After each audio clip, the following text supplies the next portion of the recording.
السلام علیکم ورحمۃ اللہ وبرکاتہ۔ محترم حضرات، دوسرے پارٹ میں آپ تمام حضرات کا ویلکم، سواگتم، استقبال، خیر مقدم کرتا ہوں۔ چلیے حضرات پھر شروع کرتے ہیں بلا تاخیر۔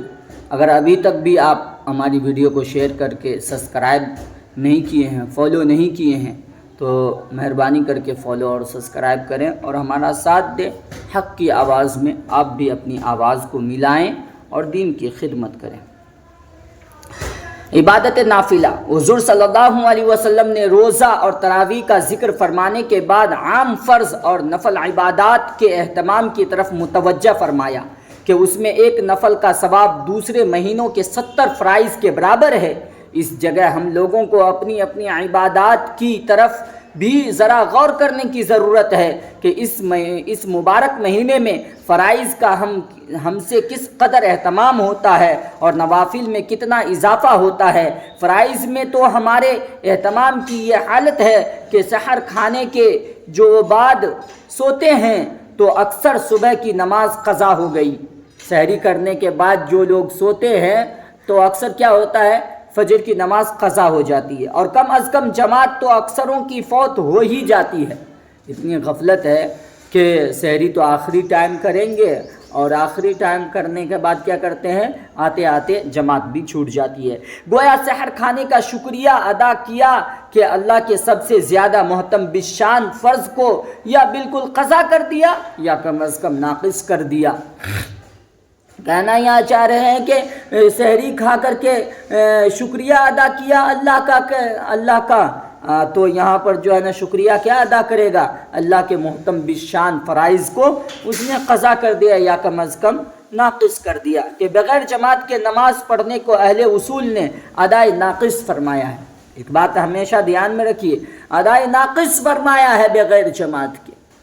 اس لیے بعض لوگوں کو دیکھا گیا ہے کہ جان بوجھ کر کے، یہ تو بات الفاظ نہیں استعمال کروں گا، کہ نماز چھوٹنے کے بعد ہی آتے ہیں۔ وہ لوگ اگر میری ویڈیو دیکھ رہے ہیں تو وہ لوگ سمجھدار ہو جائیں، باخبر ہو جائیں کہ جو ہے نا ٹائم سے آ جایا کرے، پہلے ہی 5 منٹ پہلے ہی مسجد میں آ جایا کرے، پہلے ہی مسجد میں آ جایا کرے۔ ناقص ہوتی ہے، اہل اصول نے اسے ادائے ناقص فرمایا ہے۔ اور حضور صلی اللہ علیہ وسلم کا تو ایک جگہ ارشاد ہے کہ مسجد کے قریب رہنے والوں کی تو گویا نماز بغیر جماعت کی کہ ہوتی ہی نہیں ہے۔ کیا فرمایا ہے؟ بغیر جماعت کی نماز ہوتی ہی نہیں ہے۔ پھر بھی لوگ جو ہے نا غفلت میں، مسجد کے قریب والے لوگ غفلت میں پڑے ہوئے۔ مظاہر حق میں لکھا ہے کہ جو شخص بغیر عذر کے بدون جماعت نماز پڑھتا ہے اس کے ذمے سے فرض تو ساقط ہو جاتا ہے، مگر اس کو نماز کا ثواب نہیں ملتا۔ اس کو نماز کا ثواب نہیں ملتا ہے۔ فرض تو ادائے ہو جائے گی لیکن نماز کا ثواب اس کو نہیں ملے گا۔ اسی طرح دوسری نماز مغرب کی بھی جماعت اکثر کی افطار کی نظر ہو جاتی ہے، اور رکعت اولا یا تکبیر اولا کا تو ذکر ہی کیا ہے، اور بہت سے لوگ تو عشاء کی نماز بھی تراویح کے احسان کے بدلے میں وقت سے پہلے ہی پڑھ لیتے ہیں۔ یہ تو رمضان المبارک میں ہماری نماز کا حال ہے، جو اہم ترین فرائض میں سے ہے کہ ایک فرض کے بدلے میں 3 کو ضائع کیا۔ یہ 3 تو اکثر ہیں، ورنہ ظہر کی نماز، قیلولہ کی نذر اور عصر کی جماعت افطاری کا سامان خریدنے کی نذر ہوتے ہوئے آنکھوں سے دیکھا گیا ہے۔ اسی طرح اور فرائض پر آپ غور فرما لیں کہ کتنا اہتمام رمضان المبارک میں ان کا کیا جاتا ہے، اور جب فرائض کا یہ حال ہے تو نوافل کا کیا پوچھنا۔ اشراق اور چاشت تو رمضان المبارک میں سونے کی نذر ہو ہی جاتے ہیں، اور اوابین کا کیسے اہتمام ہو سکتا ہے جبکہ ابھی روزہ کھولا ہے اور آئندہ تراویح کا سحم ہے، اور تہجد کا وقت تو ہے ہی عین سحر کھانے کا وقت، پھر نوافل کی گنجائش کہاں۔ لیکن یہ سب باتیں بے توجہی اور نہ کرنے کی ہیں کہ تو ہی اگر نہ چاہے تو بہانے ہزار ہے، یہ اگر تو ہی نہ چاہے تو باتیں ہزار ہے۔ کتنے اللہ کے بندے ہیں جن کے لیے انہی اوقات میں سب چیزوں کی گنجائش نکل آتی ہے۔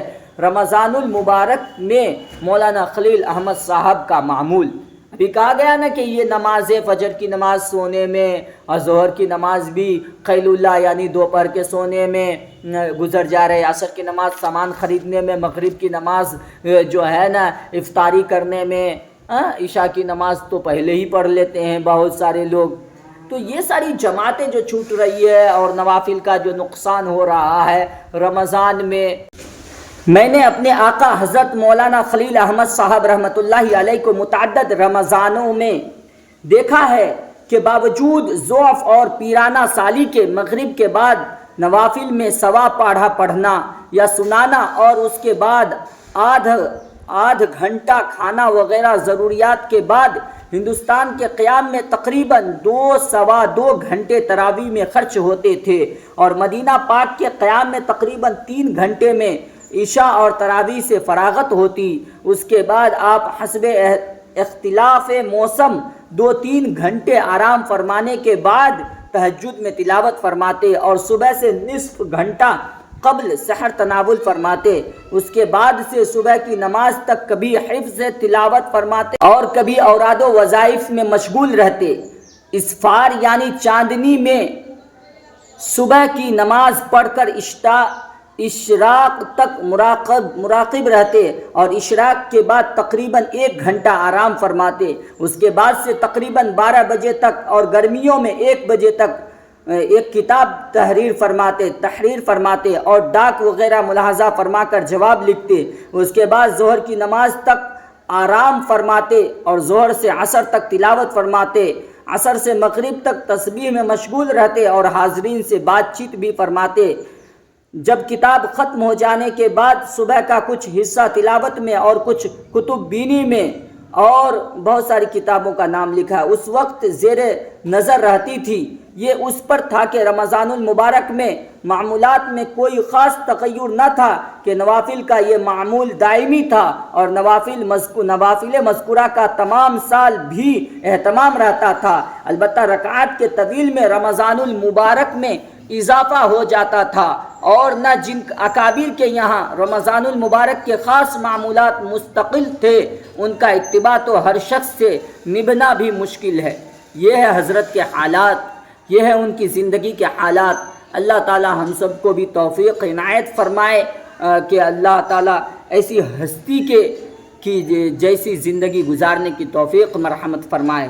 صرف 1 مہینے کے یہ حالات ہے دوستو، اگر پوری زندگی کے حالات بیان کر دیے جائے تو کس شخص میں اتنی ہمت ہے فی الحال کہ وہ پورا کرے؟ لیکن اللہ کے پیارے بندے اب بھی ہیں جو پورا کرنے والے، وہ پورا کر رہے ہیں، اور بہت سارے حضرات کی زندگی گناہوں میں ملوث ہو کر گزر رہا ہے، وہ گزار رہے ہیں۔ حضرت شیخ الہند کا معمول، حضرت اقدس مولانا شیخ الہند رحمۃ اللہ علیہ تراویح کے بعد سے صبح کی نماز تک نوافل میں مشغول رہتے تھے اور یکے بعد دیگر متفرق حفاظ سے کلام مجید ہی سنتے رہتے تھے، اور حضرت مولانا شاہ عبد الرحیم صاحب رائے پوری رحمۃ اللہ علیہ کے یہاں تو رمضان المبارک کا مہینہ دن و رات تلاوت ہی کا ہوتا تھا کہ اس میں ڈاک بھی بند اور ملاقات بھی ذرا گوارا نہ تھی۔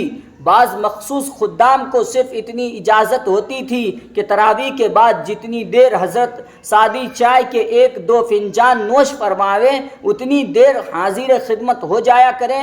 بزرگوں کے یہ معمولات اس وجہ سے نہیں لکھے جاتے کہ سرسری نگاہ سے ان کو پڑھ لیا جائے یا کوئی تفریحی فقرہ ان پر کہہ دیا جائے، بلکہ اس لیے ہیں کہ اپنی ہمت کے موافق ان کا اتباع کیا جائے اور حتی الوسع پورا کرنے کا اہتمام کیا جاوے کہ ہر لائن اپنے مخصوص امتیازات میں دوسرے پر فائق ہے۔ جو لوگ دنیاوی مشاغل سے مجبور نہیں ہیں، کیا ہی اچھا ہو کہ 11 مہینے ضائع کر دینے کے بعد 1 مہینہ مر مٹنے کی کوشش کر لے۔ ملازم پیشہ ور حضرات جو 10 بجے سے 4 بجے تک دفتر میں رہنے کے پابند ہیں، اگر صبح سے 10 بجے تک کم از کم رمضان المبارک کا مہینہ تلاوت میں خرچ کر دیں تو کیا دقت ہے؟